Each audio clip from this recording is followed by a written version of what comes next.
మిత్రులందరికీ నమస్కారం. నేను మీ తన్నీరు శివరామకృష్ణను. అందరూ బాగున్నారా? మీరంతా మనమందరం బాగున్నామని నేను అనుకుంటున్నాను. ఈరోజు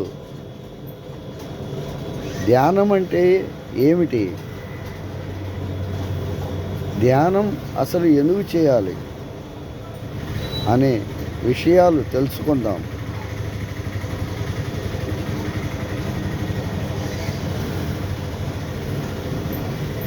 ధ్యానం అనగా నోటిలోన మౌనం, మనసులోన శూన్యం. ఎందుకు ఉండాలి నోటిలో మౌనం? ఎప్పుడు అవసరమైనవి అవసరం లేనివి మాట్లాడుతూనే ఉంటాం. మనసు నిరంతరం ఆలోచిస్తూనే ఉంటుంది. ఆలోచన పరంపర నైట్ నిద్రలో కూడా ఆలోచిస్తూనే కలల రూపంలో రకరకాలుగా బ్రెయిన్కి విశ్రాంతి లేదు, మనసుకి విశ్రాంతి లేదు. అలాంటప్పుడు ఒక లైటు నిరంతరం వేసి ఉంటే తొందరలోనే అది మాడిపోతుంది కదా.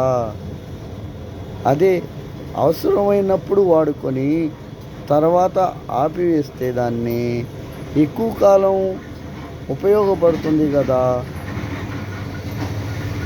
అందుకే మనసుకు కూడా ప్రతి మనిషి కంపల్సరిగా తప్పనిసరిగా విశ్రాంతి ఇవ్వవలసిన ఆవశ్యకత ఎంతైనా ఉంది.